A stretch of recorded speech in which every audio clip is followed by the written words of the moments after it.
치료 중에 가장 비용이 많이 드는 것 중 하나가 바로 임플란트 시술인데요. 시술 과정에서 생길 수 있는 분쟁에 관한 자세한 내용 박기태 변호사와 함께 알아보도록 하겠습니다. 변호사님 어서 오십시오. 안녕하세요. 네, 반갑습니다. 오늘 주제가 임플란트 시술입니다. 네. 혹시 받아보셨거나 또는 가족 중에 받아보셨다면 당시 비용은 어느 정도 들었을까요? 사실 임플란트 보면 최저가 뭐 이래서 굉장히 싸게 광고한 데들도 많고 저희 부모님 특히 아버지가 좀 이가 안 좋으셔서 임플란트 굉장히 많이 하셨습니다.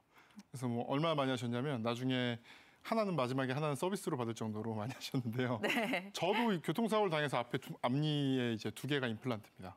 근데 당시에 저는 조금 그래도 신뢰할 수 있는 데여서 그러니까 나중에 이제 좀 이따 말씀드리겠지만 임플란트는 나중에 후처리가 중요한 경우들이 굉장히 많거든요. 그래서 사실은 조금 비싸지만 한 100만 원 정도 네. 2개 그러니까 각 100만 원 정도에 진행을 했었습니다. 아, 그랬군요. 이 임플란트를 포함해 치과 시술과 관련해서 변호사님께서 직접 상담 요청이 들어온 적이 있었나요? 생각보다 꽤 많이 들어왔어요. 네. 예, 제가 이제 대한변협 인증 손해배상 변호사인데 네. 이 의료 쪽을 제가 좀 일을 많이 합니다. 그런데 임플란트 관련해서 생각보다 부작용도 꽤 많고 특히 이제 임플란트 고정체에 문제가 생겨서 뭐 빼야 된다거나 아니면 아예 그 시술 자체가 조금 잘못된 걸로 의심된다거나 이런 점들이 굉장히 많아서 생각보다 좀 많은 일들이 있었습니다. 저 같은 경우는 사실 내용 증명을 보내서 그 치과 측과 대화해서 해결한 경우가 대부분이긴 했습니다만 그런 식으로 해결이 되지 않고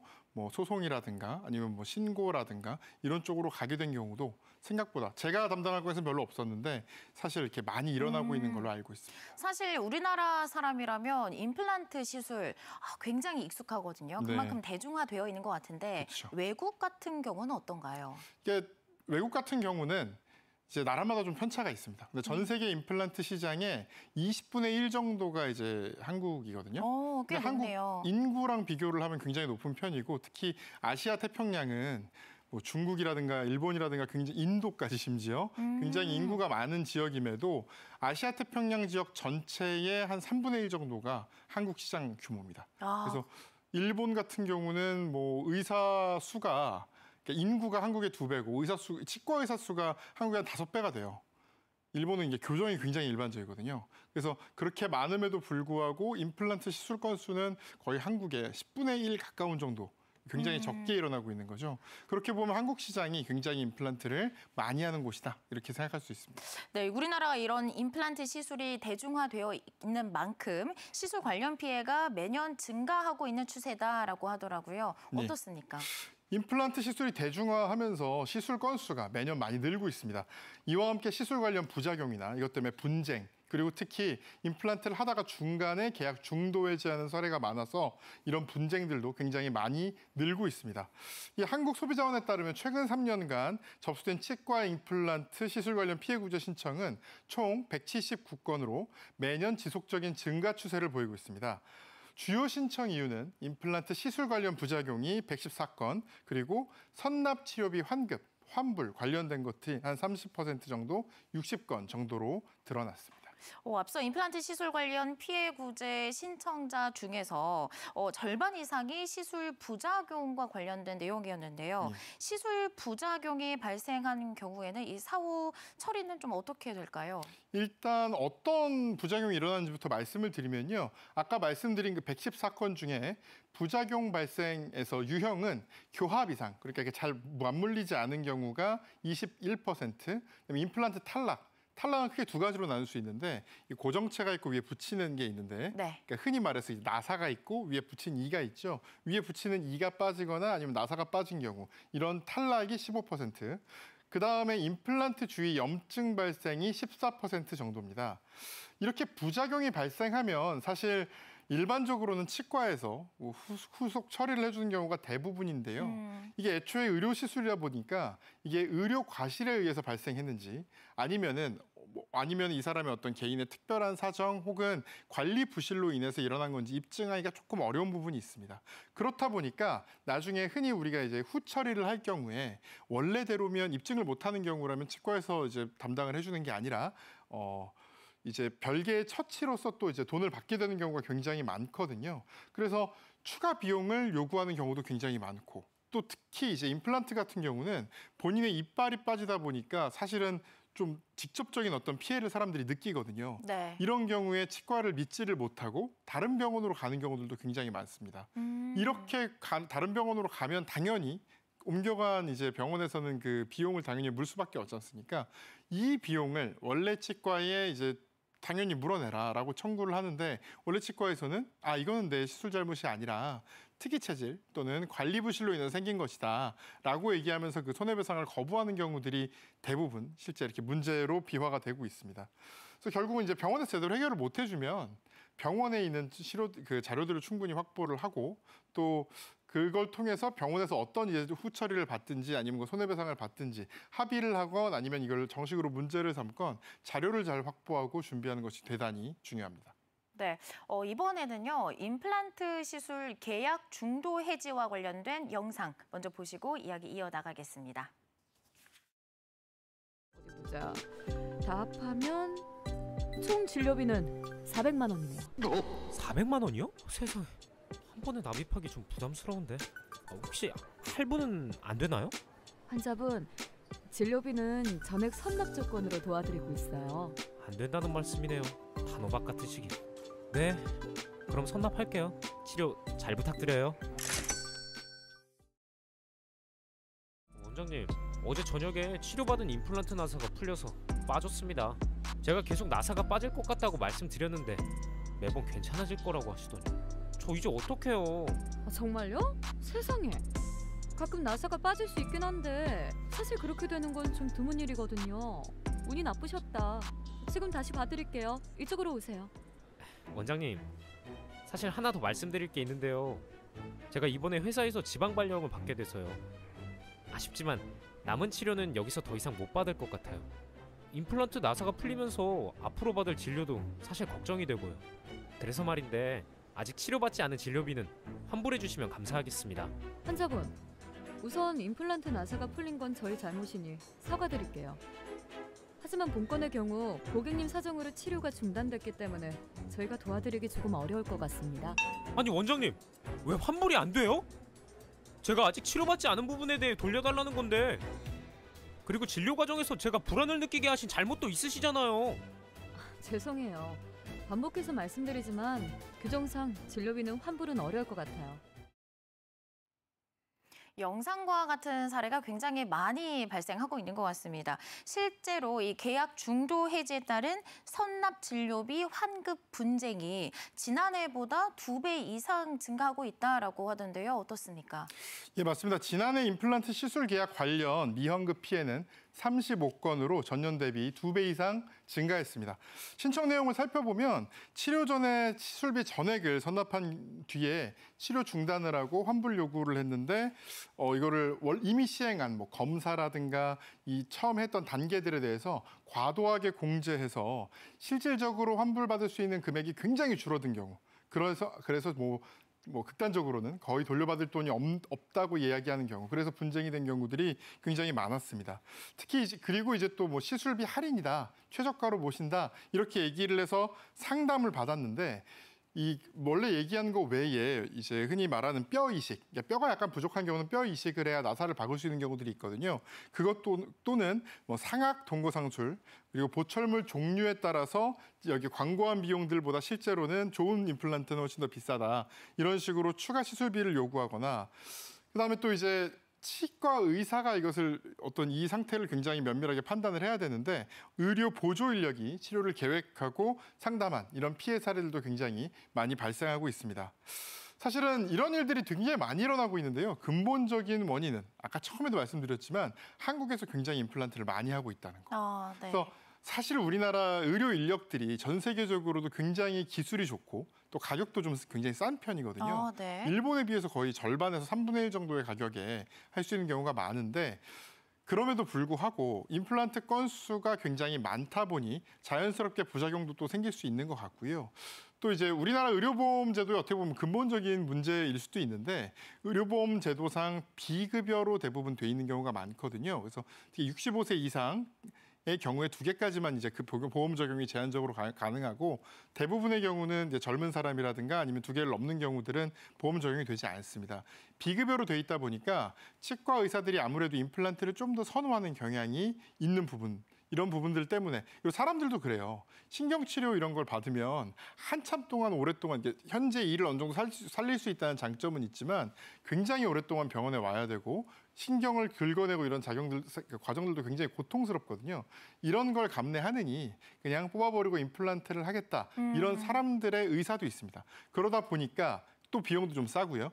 그러다 보니까 임플란트 시술이 굉장히 많이 일어나고 있고 그러다 보니 부작용도 많이 발생하고 있는 게 아닌가. 특히 임플란트로 하지 않아도 될 경우까지도 굳이. 임플란트로 하는 사례들이 좀 일어나고 있는 게 아닌가. 그런 생각이 듭니다. 그렇군요. 그런데요, 이 치료나 시술 같은 경우는 물건을 환불하는 것과는 조금 다른 차원이지 않습니까? 예. 이런 경우 우리가 어떻게 대응을 하는 게 좋을지 좀 궁금하고요.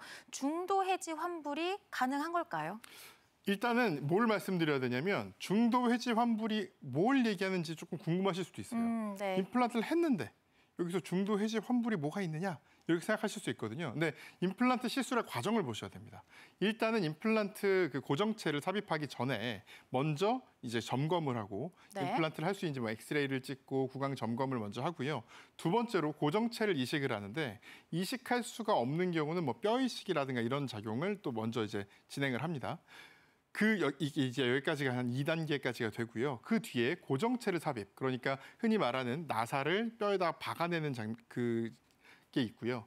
나사를 박은 다음에는 그 윗부분에 이처럼 생긴 보형물을 이제 넣게 되는데 여기까지 한 4단계, 그리고 마지막에 이제 이게 점검하고 최종적으로 완성한 데까지 한 5단계 정도로 볼 수가 있습니다.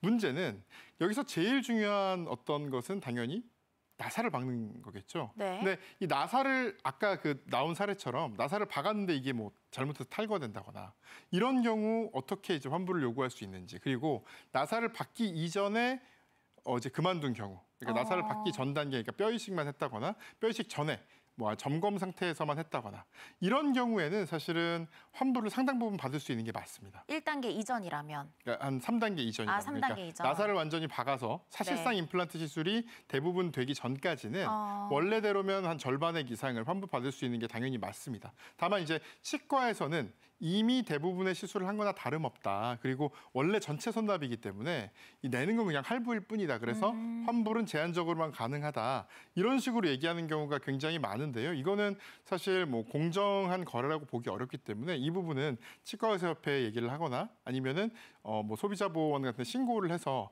상당 부분 공제를 받을 수가 있습니다. 네, 조금 전에 보셨던 이 영상에서의 사례, 소비자원 소비자 분쟁 조정위원회에서는 어떤 결론을 내렸는지 영상으로 함께 확인해 보겠습니다. 지난 2020년 9월 환자 A씨는 나몰라 치과의원을 내원해 임플란트 및 크라운 보철 치료를 받기로 결정했습니다. 이후 400만 원에 달하는 진료비를 전액 선납했는데요. 한 달 뒤 치료 과정에 불만족을 느낀 A씨는 치료를 중단하고 진료비를 환급해달라고 병원에 요청했고 병원에서는 환불을 거부한 상황입니다. 치과 임플란트는 한 번의 치료로 끝나는 것이 아닌 진단 및 치료 계획, 고정체 식립술, 보철 수복 등 장기간에 걸쳐 단계적 의료 행위가 순차적으로 적용돼야 치료가 완료되는 시술입니다. 이 경우 병원에서는 치료가 완료된 단계에 해당하는 비용만을 공제한 후 환불하는 것이 합리적이라고 판단되는데요. 소비자분쟁조정위원회에서는 현재 환자분의 치료 단계가 연결기 등 식립까지 진행된 것을 고려하여 병원에서는 선납된 진료비의 60%를 제외한 금액을 환자분에게 지급할 것을 조정 결정합니다. 요즘 또 SNS에서도요, 임플란트 광고가 꽤나 많이 보입니다. 추가 부담 금액이 없다, 뭐 개수 제한이 없다, 뭐 이런 문구로 소비자를 굉장히 현혹을 하고 있는데 실제로는 광고와 달라서 피해를 보는 사례도 있다고 하더라고요. 어떻습니까? 실제 그런 경우도 굉장히 많습니다. 임플란트가 어느 정도 이제 사람들이 기술력이 갖춰지다 보니까 가격으로 승부하는 경우가 굉장히 많거든요. 그래서 60대 남성 A씨가 추가 부담 없이 뭐 개수 제한 없이 개당 38만 원이다. 이런 광고를 보고 갔습니다. 갔는데 3개의 임플란트를 이제 식립하기로 하고 뼈 이식 비용까지 합쳐서 240만 원 정도를 납입했는데요. 사실은 여기까지만 해도 좀 많이 올라간 거죠. 네. 거의 2배 정도 가격이 올라간 건데요. 어쨌든 이 발치 및 1차 수술을 했는데 타치과 상담 당시에 하악 치아는 뼈 이식이 필요 없다는 소견을 들었지만 여기서는 그냥 뼈 이식을 해버린 거죠. 그래서 이걸 기억을 하고 아니 뼈 이식이 필요 없다고 하는데 왜 했냐, 이거 과다 진료 아니냐라고 얘기해서 이제 이 단계에서 치료 중단 및 환급을 요구했습니다. 그런데 병원 측에서는 40%를 공제한 70만 원만 환급 가능하다고 얘기를 한 거죠. 그래서 이제 이 입장에서는 굉장히 억울하다고 생각이 드는 겁니다. 실제로 고정체 삽입을 하지도 않은 이런 상황에서 벌써 이게 40%를 공제한다는 게 너무 과도하지 않느냐, 이런 생각이 드는 사례인데요. 이런 사례들이 실제로 굉장히 많습니다. 이 광고 부분에 있어서는요, 사실 의료법에서 과장 광고를 대단히 엄격하게 처벌하고 있습니다. 그런데 사람들이 이 사실을 잘 몰라요. 그러다 보니까 과장 광고로 인해서 피해를 입은 경우, 여기서 말한 것도 일종의 과장 광고가 될 수 있지만, 왜냐하면 뭐 추가 요금 분담이 없다고 해놓고 사실은 추가금 부담을 요구를 한 거고, 그다음에 뭐 개수 제한이 없다, 그 금액만이 보장한다라고 해놓고 사실은 환불받은 금액은 너무 적었던 거거든요. 그래서 이처럼 상당히 어떤 많은 문제가 발생을 하고 있고, 사실은 의료법에서는 굉장히 엄격하게 광고를 규제하고 있다는 점을 알기만 하면 사실 문제 삼을 수 있는 부분들이 굉장히 많습니다. 의료법에서 보면 거짓 광고는 업무정지 2개월, 그리고 과장 광고는 업무정지 1개월에 처하고 있는데요. 이거 생각보다 굉장히 큰 금액이거든요. 그리고 영리를 목적으로 환자에게 소개 알선 유인 사주한 경우에도 자격정지 2개월을 규정하고 있습니다. 이 정지 처분을 대신해서 부과하는 가징금도 연 총수입 규모에 따라서 금액이 달라지는데 최대 10억 원에 달하고 있습니다. 그래서 상당하네요. 예, 굉장히 큰 금액이죠. 그래서 과장 광고로 피해를 입으신 분들은 사실 병원 측에서 가장 두려워하는 것은 개별 손해배상이 아니고 과장 광고로 이런 어떤 행정 처벌을 받는 걸 제일 두려워하기 때문에 이 점을 잘 활용하시면 좋습니다. 네, 다음은 치과의 환불 거부로 착각할 수 있는 보험 비용과 관련된 영상을 준비했는데요. 함께 보시고 이야기 이어나가겠습니다. 어머님, 오늘 1단계 진행했고요. 건강보험 적용되셔서 어머님은 치료비의 30%만 부담하시면 됐어요. 앞으로 저희 병원에서 3단계까지 차근차근 진행하시면 됩니다. 여보세요? 제가 글쎄 이사를 가게 됐어요. 이제 그 치과를 못 다닐 것 같아서 치료 계획 다 취소하고 다른 병원으로 변경하려고 하는데요. 다른 병원으로 다시 보험 적용 받으시려면 저희 병원에서 이미 진행하신 1단계 비용을 전부 부담하시고 취소하고 재등록하셔야 해요. 건강보험공단에서 적용받았던 비용까지 모두요. 이런 상황에서 그동안 적용을 받아왔던 보험 비용을 다시 부담을 하라고 한다면 소비자 입장에서는 왠지 부당하다라고 느낄 수밖에 없을 것 같은데요. 예. 실제로는 어떻습니까? 이 보험 적용이 65세 이상의 경우 2개까지만 가능하다는 게 근본적인 문제입니다. 그래서 만약에 보험 적용을 받았으면 그 보험 적용을 받지 않은 액수 전액을 납부해야 나중에 제대로 받을 때 그걸 보험 적용을 또 받을 수 있거든요.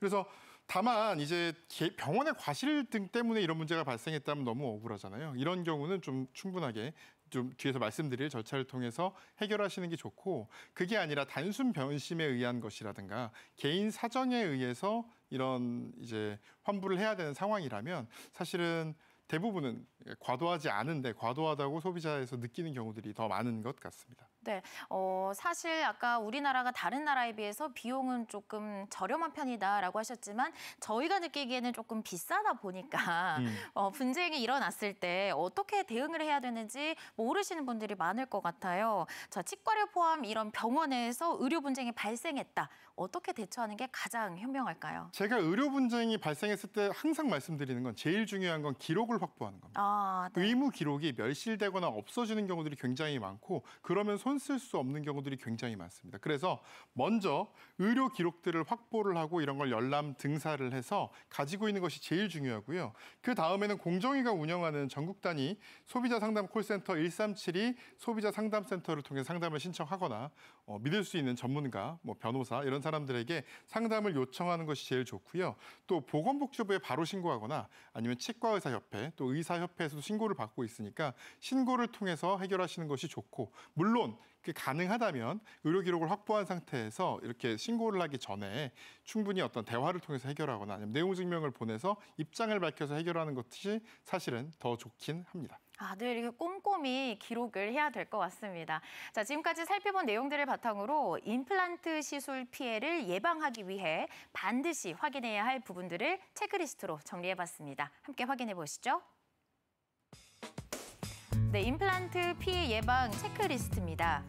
과도한 이벤트 할인은 먼저 의심해보기, 전액 선납을 요구하는 의료기관은 피하기, 치과 의사와 구강 상태 상담 후 시술 계획하기, 임플란트 계약 내용 꼼꼼히 확인하기, 부작용 예방을 위해서 시술 후 구강 위생 철저히 하기, 합병증 조기 발견을 위해 꾸준히 정기 검진 받기입니다.